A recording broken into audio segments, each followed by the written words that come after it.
রাজ্যের বাইরে যদি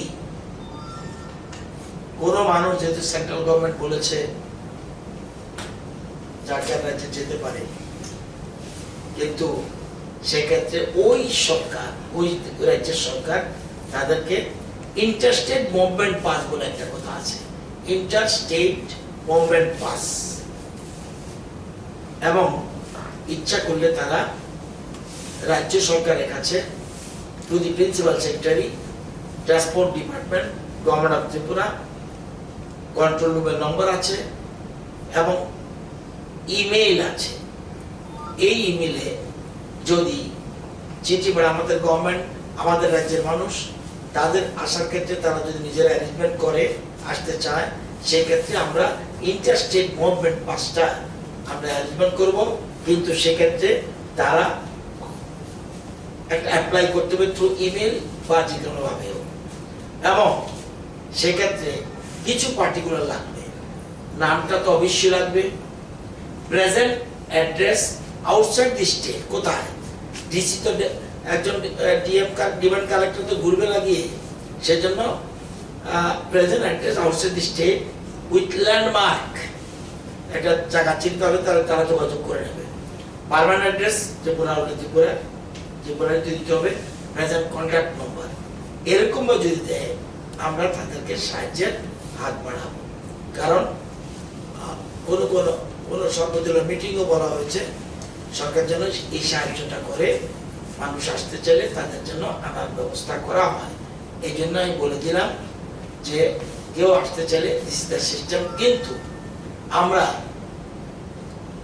সেক্ষেত্রে আমাদের প্রচুর শর্ত আছে, যে শর্তগুলি যে বলছি, চোরাবাড়িতে মিটিং চলছে এখন, যে আসলে তাদেরকে কি কি করতে হবে। আমরা মানুষকে বাঁচানোর জন্য আমাদের যত সংগ্রাম, সুতরাং এই জায়গাটা আমরা সেভাবে খেয়াল করব। সুতরাং কারো আনার পক্ষে আমাদের আপত্তি নেই, কিন্তু রাজ্যের মানুষের স্বার্থে সতর্ক, সচেতন এবং ধৈর্য ধরতে হবে। অযথা অধৈর্যে দৌড়ঝাঁপ করলে কিচ্ছু হবে না। তাদের আনা, যেমন আসলো 5 জন প্যাসেঞ্জার, একটা কেরিয়ার সাথে এসে বললো, এই কেরিয়ার আসলো, কিন্তু এখন আবার এই 5 জনের পরে কি হবে জানি না। তাহলে এই জিনিসগুলোর জন্যই আমরা কিছু সতর্কতা অবলম্বন করছি। স্যার, কন্ট্রোল রুমের নাম্বার কি এখন ফোন করলে এখন পড়বে? এখন 0381 2424, এটা একটা নাম্বার, আর একটা 3434। এটা তো এর সময়ও পাওয়া গেছে, এই নাম্বার তো আছে, এটাই তো। আর email number, email state control @tripura.gov.in। আপনারা ফটো একটা নিয়ে যেতে পারেন। আপনাদের কাছে ফোন আসে, আমার কাছে অসংখ্য ফোন আসে, আমরা তবুও এটা একটা, তারা যদি ফটো নিতে চায়, এই ধরনের চিঠি আমরা ইচ্ছা করে চিঠিটা বানিয়ে রেখেছি কারো না কারোর জন্য। এরকম নইলে বলবে আমরা তো পাই না, খোঁজ পাই না, এরকম তো সিস্টেম নাই, এখানে প্লেন তো দিয়ে কেউ যাবে না। তো সুতরাং এই হেল্পটা করে দিচ্ছি। এই হেল্পটা ইট ইজ নট, এটা কিন্তু খুব কমই লোক করে, কোন গভর্নমেন্ট করে কিনা আই ডোন্ট নো। সেই জন্য আমরা বলে দিচ্ছি এই সিস্টেম করলে, যেমন আমরা এই যে বললাম যে এখন পর্যন্ত যে আউটসাইড অফ দি স্টেট, এখন মানে 28 তারিখ পর্যন্ত 1,15,00,000 টাকা কিন্তু ডিস্ট্রিবিউট করা হয়েছে, এবং মুখ্যমন্ত্রীর তহবিলে আজকে পর্যন্ত 10,32,00,000 টাকা জমা করেছে। 32 লক্ষ। এটা তাদের দেওয়া যদি আমি ফরওয়ার্ড করে পাঠিয়ে দেবো চিঠি,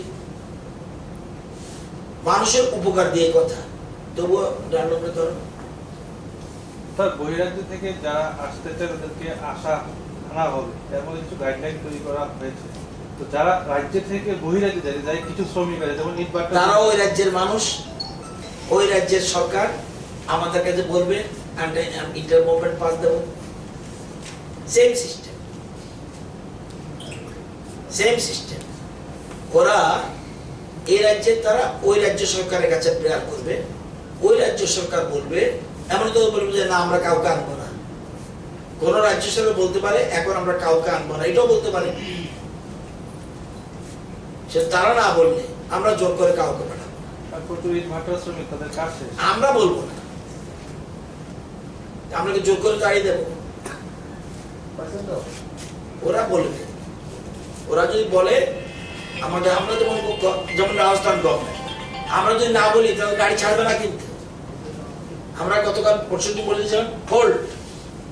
কেন হোল্ড? কালকে বলেছি রাত্র 12:30টায়। কেন হোল্ড? একটা পেয়ে গেছি আমরা পজিটিভ। যদি 10টা গাড়ি আসে, 10 দুগুণা 20 জন ড্রাইভার আসবে।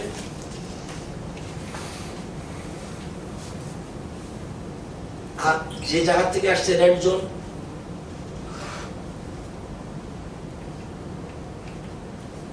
সবাই চিৎকার করছে, চেঁচামেচি করছে, ঠিক আছে, কিন্তু রেড জোন থেকে আসছে।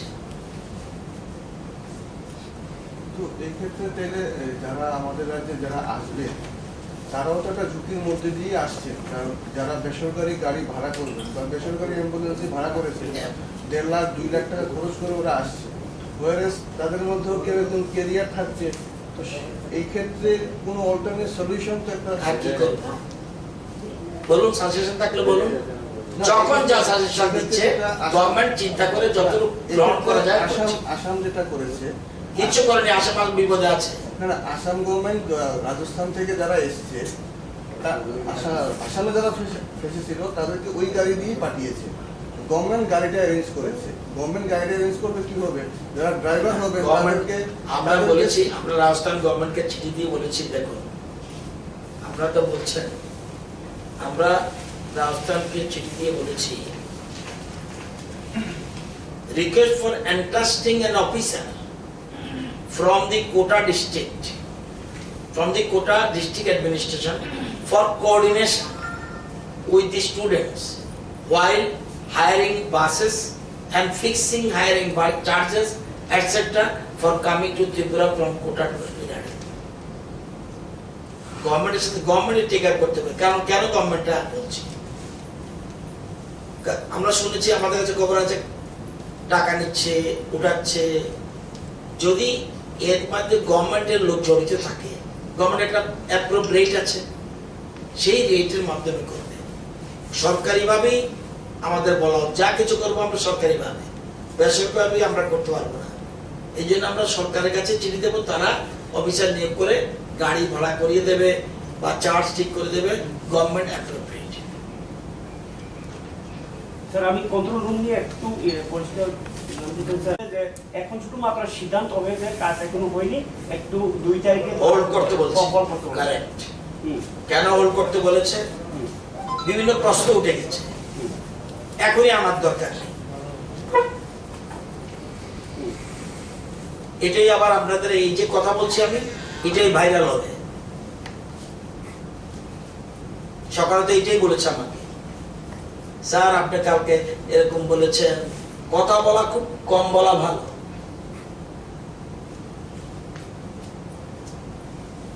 সর্বদলীয় মিটিংয়ে কি হয়েছে সবটা যদি বলি তখন কি হবে? বলা সোজা, যখনই আমি আনতে শুরু করে দেব, যখনই এটা অঘটন ঘটবে, আমরা বলেছি ওনারা আনে কেন? গভর্নমেন্ট চিন্তা করা উচিত, আমরা তো এক্সপার্ট নই।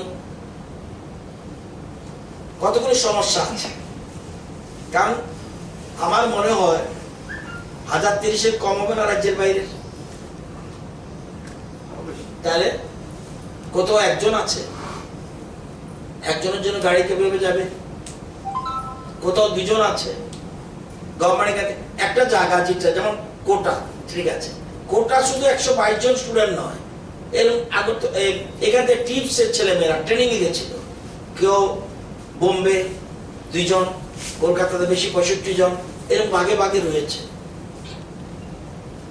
সমস্যা আছে আসাটা, বরঞ্চ আমরা এই জন্য আমরা আনার থেকেও বড় গুরুত্ব দিচ্ছি তারা ওখানে যেন আজ হোক কালো লকডাউন উঠবে, ওদের জন্য ওখানে খেয়ে পরে বাঁচতে থাকতে পারে, এই জন্য আমরা আর্থিক সাহায্য করছি। যদিও কম টাকা, থাকার জন্য 1000 টাকা সর্বোচ্চ, আর খাওয়ার জন্য 150 টাকা পারে, কিন্তু কষ্ট করে যেন ডাল ভাত কেউ যেন থাকতে পারে।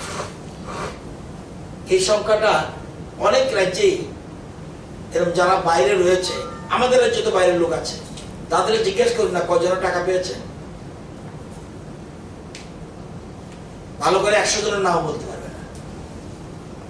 কালকে সর্বদলীয় মিটিং এ আরএসপি থেকে আরম্ভ করে বিভিন্ন রাজনৈতিক দল বলেছে যে না না আমরা খবর নিয়েছি, তারা আমাদের বলেছে, আবার আমরা চিঠি দিয়ে দিয়েছি গভর্নমেন্টের কাছে, তারা অনেকে টাকা পেয়ে বলছে হ্যাঁ টাকা পেয়েছে। 1,15,00,000 টাকা কম নয়, প্রায় 3300-এর উপরে লোক টাকা পেয়েছে। আরো যারা আছে যাদের লিঙ্ক নেই, আবার এটাও তো করে ফোন, আমি এখানে বন্ধুর ফোন দিয়ে দিয়েছি, বন্ধুর ফোন নম্বর দিয়ে দিয়েছি, জিও ট্র্যাকিং যাতে ধরা পড়লে মনে করে যে ওইখানে এই ফোনটা আছে। 30-32টা কেস আমি পেয়েছি। তাহলে এখানে আছে কিন্তু বলছে আমি রাজস্থানে আছি, ফোন নম্বর কার? বন্ধু। অ্যাকাউন্ট নম্বর কোথায়? ত্রিপুরা।